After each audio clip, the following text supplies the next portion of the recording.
បងប្អូនសម្រាប់ឡានដែលខូច ABS ហើយវាលោតសរ៉ែនមកយើងប្រុងប្រយ័ត្នណាគឺដោយសារសម្ពាធនៅក្នុងដុំគឺវាអត់មានទេវាធ្លាប់តែ3ចុចមិននៅសល់0ចុចឬក៏2ចុច1ចុចអីគឺវាលោតសរ៉ែនហើយយើងប្រុងប្រយ័ត្នហើយពាក់ព័ន្ធមួយប្រាំងយើងបងប្អូនមើលសម្ពាធឡានភ្ញៀវខ្ញុំមួយខូច ABS បងប្អូនលោតសរ៉ែនណានេះបងប្អូនកន្លែងលេខ0នេះគឺ data ដែលវាគ្រប់ហ្មងគឺ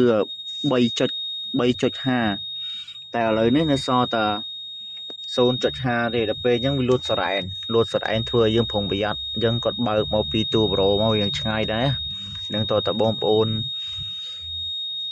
ចេះជន់ដែរពាក់ព័ន្ធមួយប្រាំងដែរអត់ស៊ីហ្នឹងគឺយើងស្ទង់តាមហ្នឹងទៅយើងប្រើជាមួយនឹងប្រាំង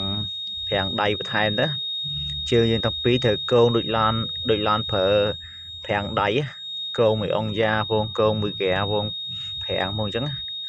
ហ្នឹងហើយបងវាទាមទារយើងប្រុងប្រយ័ត្នអញ្ចឹងសម្រាប់បងប្អូនដែលអត់ចង់ឲ្យ ABS ខូចបងប្អូនត្រូវថែទាំទី1សំខាន់គឺប្រេងប្រាំងបងប្អូនអញ្ចឹងនេះជាចំណុចសំខាន់បើសិនជាយើងបានថែវាឲ្យបានស្អាតទៅនៅក្នុងករណីដែលវាខូចវាអត់ពាក់ព័ន្ធមួយ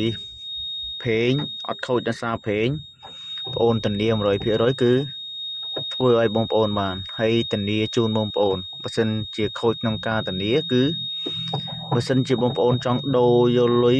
ក៏បានឬក៏ចង់ដូរដុំថ្មីហើយយើងថែមថយតាមហ្នឹងទៅនេះគឺជាទំនួលខុសត្រូវរបស់បងប្អូនអញ្ចឹងដុំបងប្អូនមើលដែរបើសិនជាជួសជុលបានបើសិនជាចេញមកលេខកូដមកជួសជុលបានបងប្អូននឹងជួសជុលឲ្យបងប្អូនអត់ឲ្យដូរទេបងប្អូនមិនខមមិនឲ្យបងប្អូនដូរអស់លុយច្រើនទេអញ្ចឹងបើសិនករណីដុំរបស់បងប្អូនជួសជុលបានបងប្អូននឹងជួសជុលឲ្យហើយធានាជូនហើយបដូរប្រេងថ្មីជូនទៀតអញ្ចឹងគឺបងប្អូនមុននឹងចង់បដូរដុំពេលដែលវាលោតសរ៉ែនដូចឡាននឹងមួយគ្រឿងហ្នឹងអញ្ចឹងគឺយើងត្រូវឆែកមើលសិនបងឆែកមើលសិនហើយបើសម្រាប់កន្លែងបងបើសិនជាអត់ខូចដោយសារប្រេងបងប្អូនយកមកបងប្អូននឹងព្យាយាមធ្វើឲ្យហើយមានការធានាជូនទៀតហើយពេលដែលយើងជួសជុលហ្នឹងគឺតម្លៃអស់ធូរថ្លៃហើយក៏ធានាគុណភាពអត់ដែរបងប្អូនបើធម្មតាយើងទៅទិញដុំពីគេបើដូចបងអូនជាងទៅទិញដុំពីគេមកក៏គេធានាតែកន្លះខែដុំតម្លៃ 4-500 តែបងប្អូនមកជួសជុលបងអូនធានាឲ្យមួយខែបើសិនជាខូចក្នុងការធានាហ្នឹងគឺបងប្អូនអាចដូរថ្មីក៏បានយើងថែមតលុយឲ្យគ្រប់ចំនួនដុំដែលយើងដូរថ្មីហ្នឹងទៅអញ្ចឹងមានតែប៉ុណ្្នឹងទេបងប្អូនហើយសម្រាប់ឡានបងប្រុស